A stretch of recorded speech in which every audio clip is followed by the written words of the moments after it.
जय जय श्री राम। आप सभी का जीवन मंगलमय हो। आप सभी महानुभावों का वंदन, अभिनंदन एवं स्वागत है।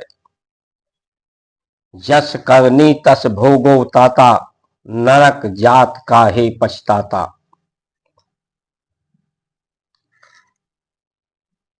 ऊंचे आसन नीची करतूती, नरक का पर्याय यही है, अर्थ यही है कि जो ना करने वाला कर्म है वो मनुष्य जब करता है तो उसका जीवन नरक बन जाता है, संसार नरक बन जाता है, उसका जीना मुहाल हो जाता है। मर मर कर जीता है, घुट घुट कर जीता है, जीता और मरता है, दोनों के बीच में झूलता है।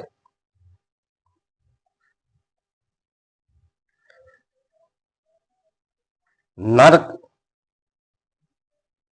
में किसी को ना जाना पड़े, नरकीय जीवन ना हो किसी का, इसी का उपाय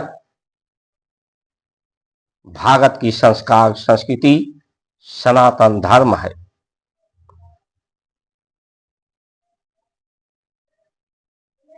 जीवन में लोग गलतियां करते हैं, मानो गलतियों का पुतला है, इसे भूलने की आदत है, इसलिए जीवन में भयंकर भूल करता है, भयंकर गलतियां करता है और जीवन नरकीय बना लेता है।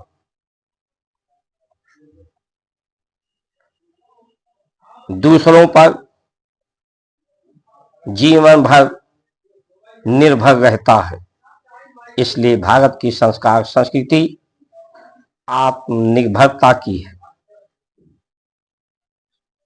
आत्मबल का है, आत्मविश्वास का है, परमात्म विश्वास का है, समर्पण का है।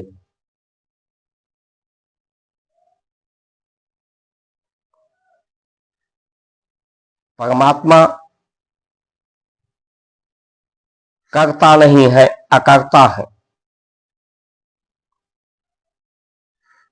तो मनुष्य भी उन्हीं की बनाई हुई एक मूर्ति है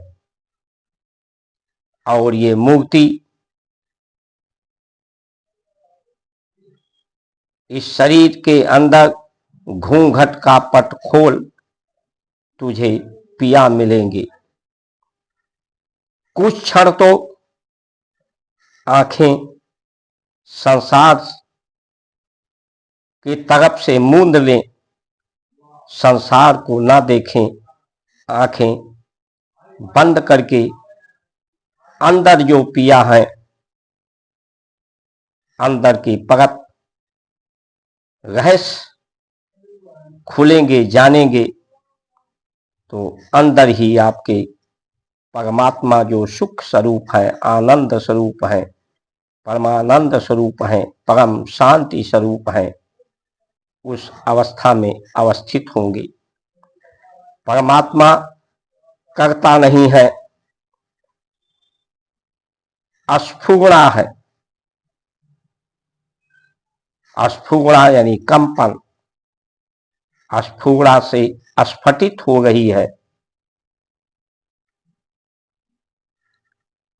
स्फूर्ति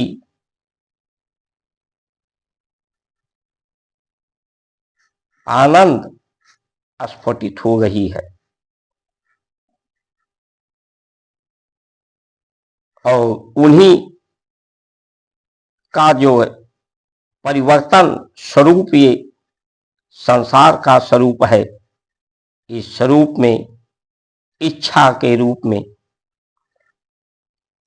जो भी कर्म हो रहा है, परमात्म शक्ति, उनकी शक्ति के द्वारा कर्म स्वतः हो रहा है। मानव के जीवन में कोई कर्म मनुष्य के द्वारा नहीं हो रहा है, ये धर्म के स्वभाव के कारण, धर्म की शक्ति के कारण प्रकृति की प्रक्रिया वही क्रिया के रूप में मनुष्य अनुभव करता है।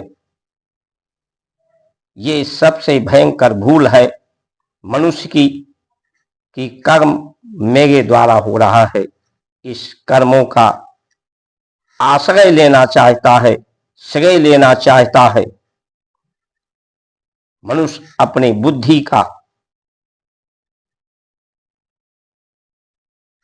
श्रेय लेना चाहता है, अपनी बुद्धिमानी का श्रेय लेना चाहता है।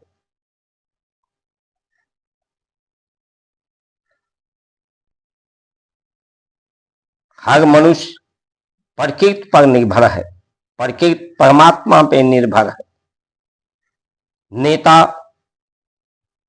जनता पर निर्भर है, जनता के वोटों पर, विश्वास पर, अपने प्रशासनिक अधिकारियों पर। तो कौन कैसे आत्मनिर्भर कोई होगा? आत्मनिर्भर का सूत्र यही है कि हमारा विश्वास हो आत्मीयता का,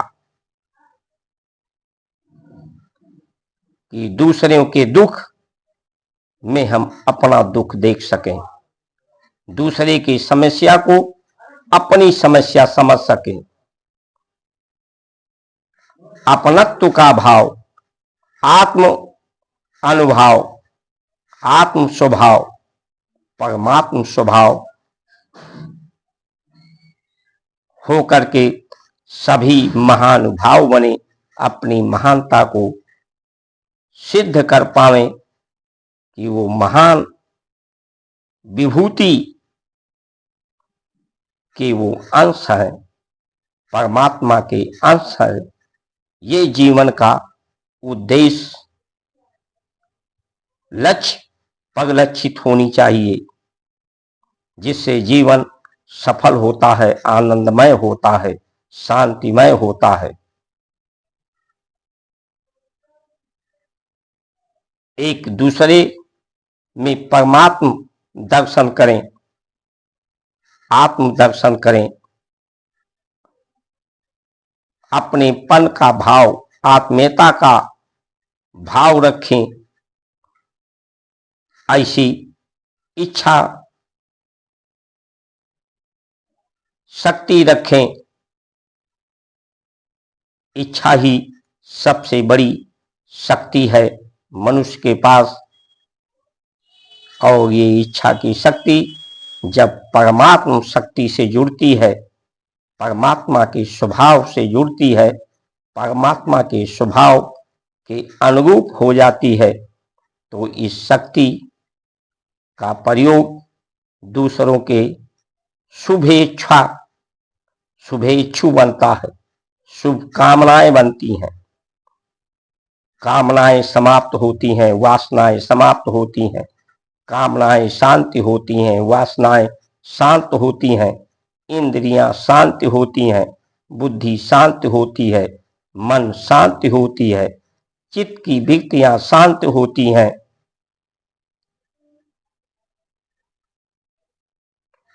शांति स्वभाव ही इच्छा शक्ति, आत्मशक्ति, आत्मनिर्भरता, आत्मीयता का भाव, स्वभाव प्रकट होता है लोगों में, तो जीवन लोगों का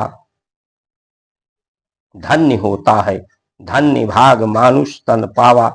तो ये तन मानव का धन्य भागी होने के लिए है, अपने धन्य को समझने के लिए है। लेकिन आज तो इस कहने को जनता जनार्दन कहा जाता है। नेता हमारे जनता को जनार्दन के नाम से संबोधित करते हैं और उस जनार्दन को कटोरा पकड़ा देते हैं, कटोरे में कुछ फ्री चीजें डालने की बात करते हैं कि मैं तुम्हें फ्री इस कटोरे में डाल रहा हूं।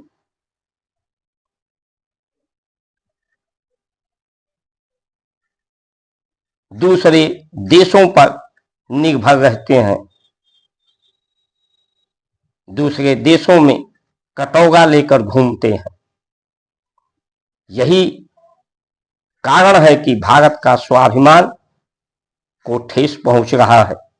अमेरिका जैसे देश हथकड़ी और बेड़ियों में भारतीयों का भेजकर भारतीय परंपराओं का और भारतवासियों का स्वाभिमान को ठेस पहुंचा रहा है, क्योंकि हमारे में आत्मीयता नहीं है, आत्म का भाव नहीं है।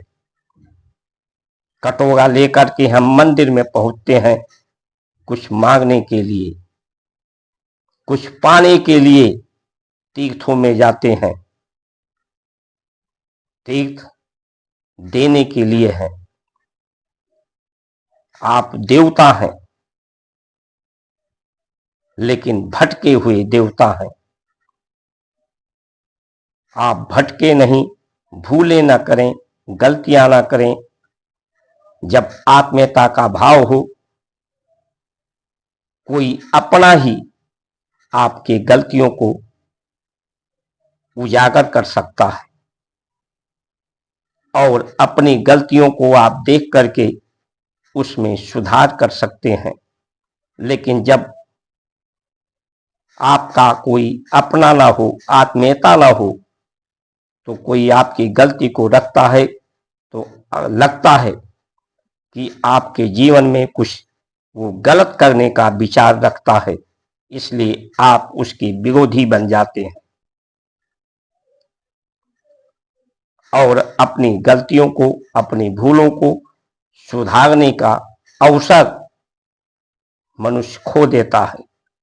गलतियों और भूलों को सुधारने के लिए जब मनुष्य अग्रसर होता है तो उसे क्षमा करने का हमारे यहाँ सिद्धांत है। लेकिन जब अपनी गलतियों को सुधारने की बात करें, हमारे नेताओं को सिर्फ जब वोट मांगना होता है, और ये वोट तो साल के 12 महीने, एक प्रदेश में चुनाव खत्म होता है, दूसरे प्रदेश में, तीसरे प्रदेश में कभी विधानसभा का, कभी लोकसभा का, और बहुत से चुनाव हैं। उन चुनाव प्रक्रिया से ही हमारे नेताओं को फुर्सत नहीं है।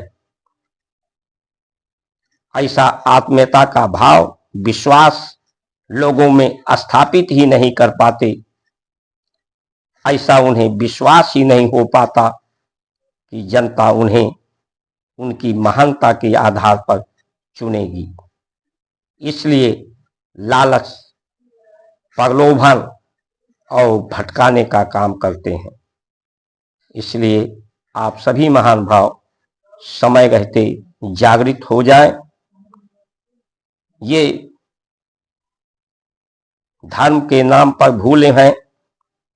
धर्म एक तमाशा और जीवन एक तमाशा बनकर रह गई है। आज की व्यवस्थाएं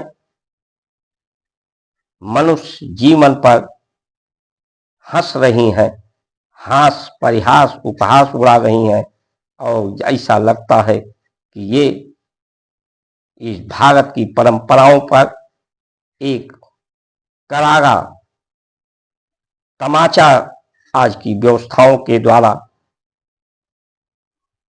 जड़ा जा रहा है, तमाचा मारा जा रहा है। इन्हीं वचनों के साथ आप सभी का सुमंगल कामना करते हुए जय श्री राम।